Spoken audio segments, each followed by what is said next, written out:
Assalamualaikum warahmatullahi wabarakatuh. Halo, saya Ulfiana Nurfatihah. Welcome to my video in class Patofisiologi Penyakit Degeneratif dengan tema Stroke Hemorrhagic.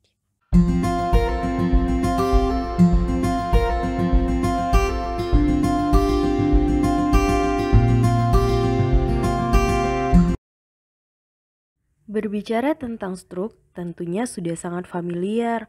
Menurut WHO, stroke didefinisikan ketika adanya tanda-tanda klinik yang berkembang cepat akibat gangguan fungsi otak vokal atau global dengan gejala-gejala yang berlangsung selama 24 jam atau lebih, yang dapat menyebabkan kematian tanpa adanya penyebab lain yang jelas selain vaskuler.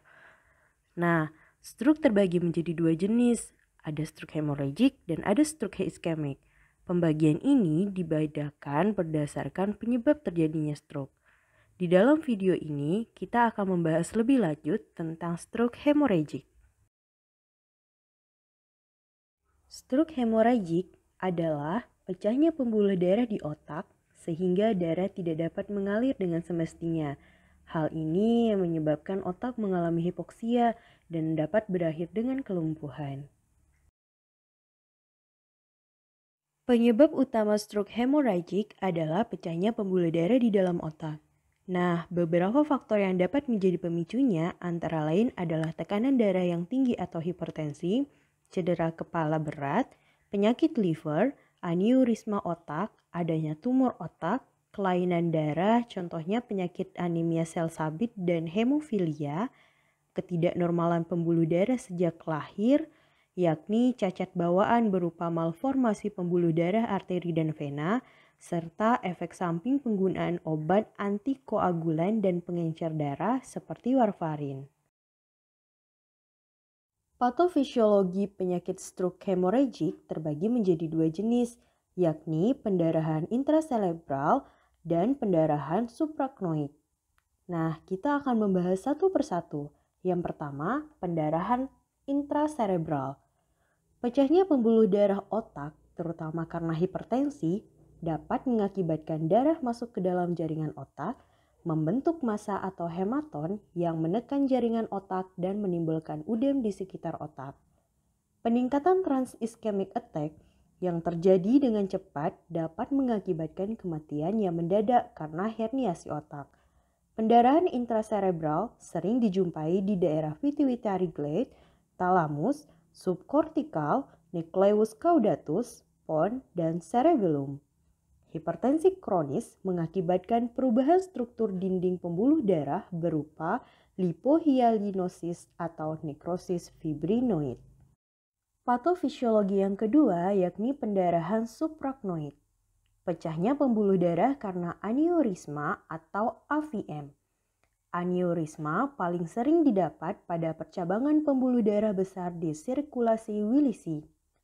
Artery venous malformation atau AVM dapat dijumpai pada jaringan otak di permukaan piameter dan ventricle otak, ataupun di dalam ventricle otak dan ruang suprachnoid.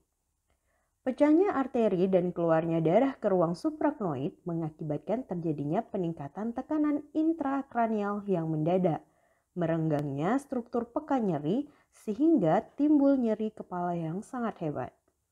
Sering pula dijumpai kaku kuduk dan tanda-tanda rangsangan selaput otak lainnya. Peningkatan tekanan intrakranial yang mendadak juga mengakibatkan pendarahan suprachnoid pada retina dan penurunan kesadaran. Pendarahan suprachnoid dapat mengakibatkan vasospasme pembuluh darah serebral.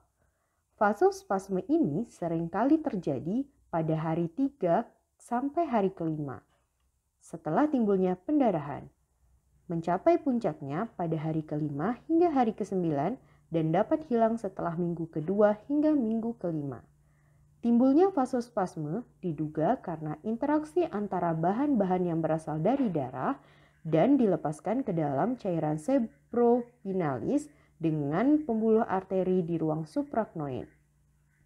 Vasospasme ini dapat mengakibatkan disfungsi otak global berupa nyeri kepala dan penurunan kesadaran, maupun vokal yakni hemiferase, gangguan hemisensorik, afasia, dan lain-lain.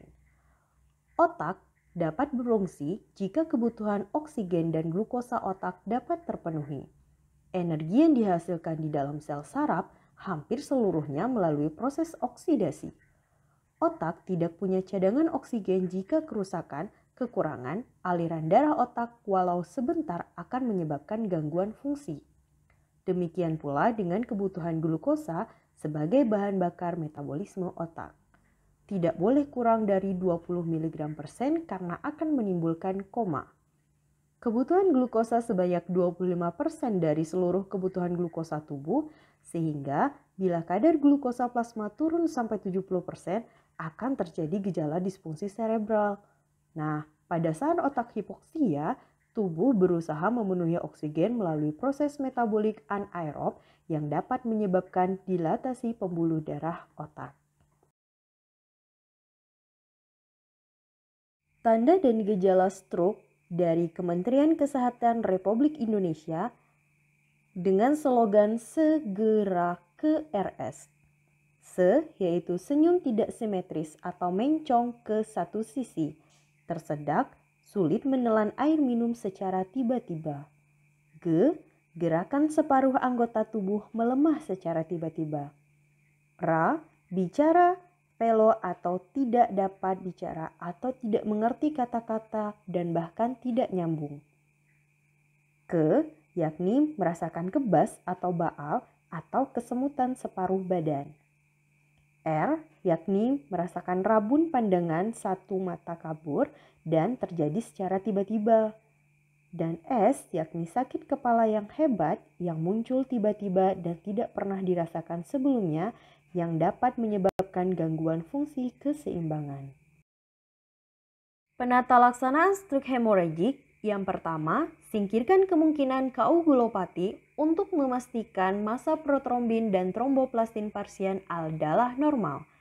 Yang kedua, mengendalikan hipertensi karena tekanan darah yang tinggi dapat menyebabkan perburukan udem perihematoma serta meningkatkan kemungkinan pendarahan ulang. Yang ketiga, pertimbangan konsultasi bedah saraf bila terjadi pendarahan cerebrum dengan diameter lebih dari 3 cm atau volume kurang dari 50 ml. Yang keempat, pertimbangkan angiografi untuk menyingkirkan aneurisma. Yang kelima, untuk pasien koma, berikan mannitol 20% dengan 1 kg per berat badan intravena dalam waktu 20 hingga 30 menit. Yang keenam, pertimbangan terapi hipovolemik dan nimodipidin untuk mencegah vasospasme bila secara klinis CT scan menunjukkan pendarahan suprachnoid akut. Dan yang terakhir, pendarahan intracerebral yakni obati penyebabnya, turunkan tekanan intrakranial yang meninggi dan berikan neuroprotektor.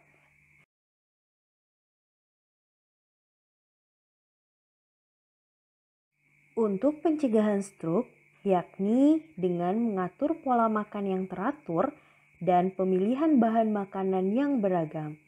Lakukan olahraga yang teratur, tidak mengonsumsi minuman beralkohol dan menggunakan obat-obatan, dan tidak merokok.